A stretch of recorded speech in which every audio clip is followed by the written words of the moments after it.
দর্শক, সংস্কার বিচার ও পিআর পদ্ধতিতে জাতীয় নির্বাচন আয়োজনের দাবি নিয়ে মহাসমাবেশ করছে ইসলামী আন্দোলন বাংলাদেশ। আমরা এখন ঘুরে আসছি সেই মহাসমাবেশ থেকে। এক আওয়াজে সারা দেশে শুনতে পাই, ইনশাআল্লাহ আগামীতে নির্বাচনে জয়ী হবে ডান পাশে, সামনে, বাম পাশে, পিছনে, সর্বত্র এক আওয়াজে হাত পাখা। আলহামদুলিল্লাহ, আমরা সামনে যে ভাইদেরকে দেখতে পাচ্ছি, প্রায় সমপরিমাণ ভাইয়েরা আমাদের এই স্টেজের পিছনে অবস্থান করছেন। ইতিমধ্যে যারা স্টেজে এসেছেন এই মুহূর্তে আমরা তাদের থেকে যে সংবাদ পেয়েছি, শাহবাগ চত্বর থেকে শুরু করে মৎস্য ভবন পেরিয়ে প্রেস ক্লাব পর্যন্ত আজকের এই সমাবেশের সীমানা ছড়িয়ে গেছে। আজকের এই সমাবেশে বিভিন্ন সংগঠনের জাতীয় নেতৃবৃন্দ উপস্থিত হয়েছেন। আজকের এই সমাবেশ ইনশাআল্লাহ আগামীর সুন্দর বাংলাদেশ গড়ার এক উপযুক্ত মাধ্যম হিসেবে কাজ করবে। সংগ্রামী বন্ধুগণ, এসএমসি ওটসালাই এলো আরো উন্নত নতুন প্যাকে, জীবন বাঁচায়, জীবনকে এগিয়ে নিয়ে যায়।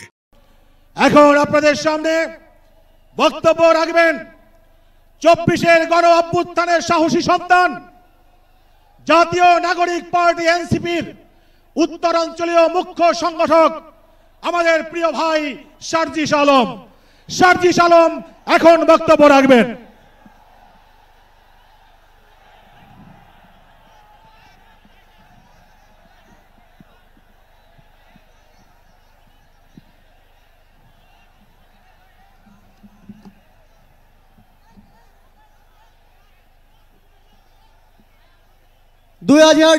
সালের ছাত্র জনতার অভ্যুত্থানের আমার সহযোদ্ধারা, আপনারা কেমন আছেন?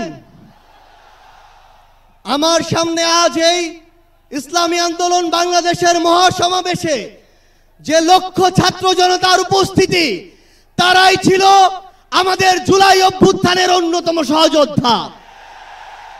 কে কি বলল সেটাতে আপনাদের আমাদের কিছু আসে যায় না।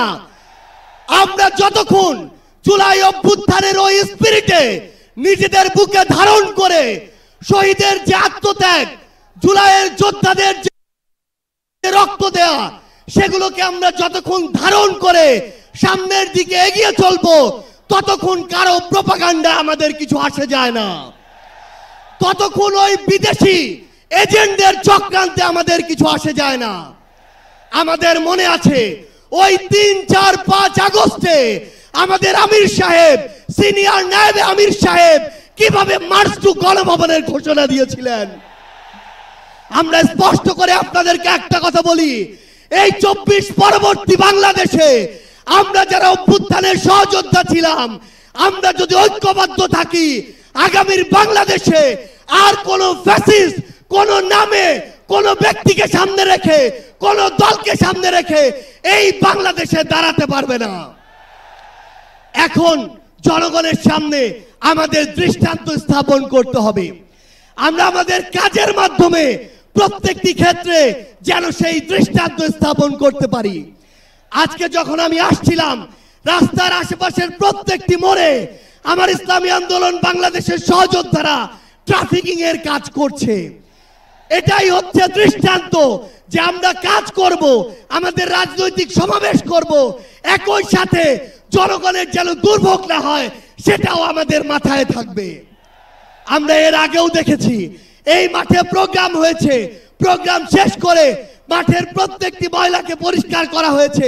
এটাই হচ্ছে আগামীর বাংলাদেশের দৃষ্টান্ত যে আমাদের যারা সাময়িক যদি কোনো সমস্যা হয়, আমরা আবার ঐক্যবদ্ধভাবে সেই সমস্যার সমাধান করব। একটা জিনিস মনে রাখতে হবে, এই অভ্যুত্থানে আপনারা যখন ঢাকার গুরুত্বপূর্ণ পয়েন্টগুলো থেকে শুরু করে দেশের বিভিন্ন রণক্ষেত্রে অংশগ্রহণ করেছেন, আপনাদেরকে পাঞ্জাবি পায়জামা টুপি দেখে টার্গেট কিলিং করা হয়েছে। আমার মাদ্রাসার অসংখ্য ভাই এই টার্গেট কিলিং এর শিকার হয়েছেন।